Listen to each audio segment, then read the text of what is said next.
అందరికీ నమస్కారం. వారాహీదేవిని రాత్రి వేళల్లోనే ఎందుకు పూజిస్తారో తెలుసా? ఈ వీడియో చూసే ముందు ఒక్క లైక్ చేసి జై వారాహి అని కామెంట్ చేయండి. వారాహి మాతను రాత్రి వేళల్లోనే కొలుస్తారు. మన సనాతన ధర్మంలో విష్ణువును పూజించడానికి ప్రాతకాలమని, శివుణ్ణి పూజించడానికి సాయంకాలము ఉత్తమమని పురాణాలు చెప్తున్నాయి. అలాగే కొన్ని దేవతారాధనలు కొన్ని సమయాల్లో చేయడం వలన దానికి విశేషమైన ఫలితాలుంటాయి. వారాహి మాతను రాత్రి పూజించడం వలన కూడా అద్భుతమైన ఫలితాలుంటాయి. మన పురాణాల ప్రకారం శక్తికి ఉన్న 7 ప్రతిరూపాలే సప్తమాతృకలు. వీరే బ్రాహ్మి, మహేశ్వరి, కౌమారి, వైష్ణవి, వారాహి, ఇంద్రాణి, చాముండి. కొన్ని నమ్మకాల ప్రకారం 8వ మాతృకగా నారసింహిని, మరికొన్ని సాంప్రదాయాలలో 9వ మాతృకగా వినాయకిని ఆరాధించడం జరుగుతోంది. దుష్ట శిక్షణ కోసము భక్తులను కాపాడేందుకు ఈ సప్తమాతృకలు సిద్ధంగా ఉంటారు. పూర్వం హిరణ్యాక్షుడనే రాక్షసుని సంహరించి భూలోకాన్ని ఉద్ధరించిన విష్ణువు అవతారమే వరాహమూర్తి. ఆ వరాహమూర్తికి ఉన్న స్త్రీతత్వమే వారాహి అంటారు.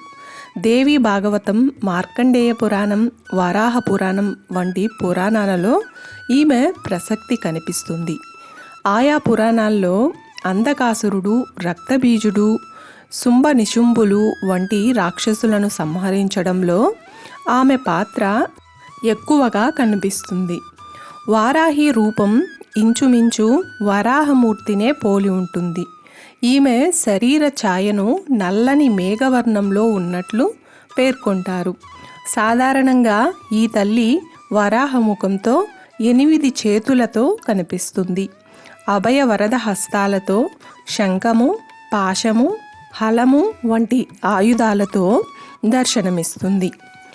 గుర్రము, సింహము, పాము, దున్నపోతు వంటి వివిధ వాహనాల మీద ఈ తల్లి సంచరిస్తుంది. వారాహి అమ్మవారు తాంత్రికులకు ఇష్టమైన దేవత. అందుకే ఈమెను రాత్రి వేళల్లో పూజిస్తారు. వారాహిమాత ముఖ్య దేవతగా ప్రతిష్ఠించిన కొన్ని ఆలయాలలో దర్శనం సైతం రాత్రి వేళల్లోనో లేదా తెల్లవారుజామున మాత్రమే ఉంటుంది. దేశంలోని వివిధ ప్రాంతాలలో ఈమె ఆలయాలు ఉన్నప్పటికీ చౌరాసి, ఒడిశా, వారణాసి, మైలాపురంలో ఉన్న ఈమె ఆలయాలకు ప్రాధాన్యత ఎక్కువ. ఈమెను పూజించడం వలన శత్రుభయం ఉండదు. లలితాదేవికి సైన్యాధిపతిగా వారాహిదేవిని వర్ణిస్తారు. అందుకే ఈమె ప్రస్తావన లలితా సహస్రనామంలో కూడా కనిపిస్తుంది. ఆ లలితాదేవి తరపున పోరాడేందుకే కాదు, భక్తులకు అండగా ఉండేందుకు కూడా ఒక గొప్ప యోధురాలిగా నిలుస్తుంది వారాహిదేవి. ఈమెను ఆరాధిస్తే జీవితంలో ఎదురయ్యే అడ్డంకులన్నీ తొలగిపోతాయని, శత్రుభయం ఉండదని, జ్ఞానం సిద్ధిస్తుందని, కుండలిని శక్తి జాగృతం అవుతుందని తరతరాలుగా నిలిచి ఉన్న నమ్మకం.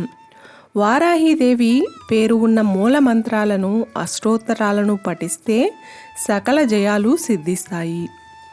చూశారు కదండి. ఈ వీడియో మీకు నచ్చినట్లయితే ఒక్క లైక్ చేసి నా ఛానల్ని సపోర్ట్ చేయండి.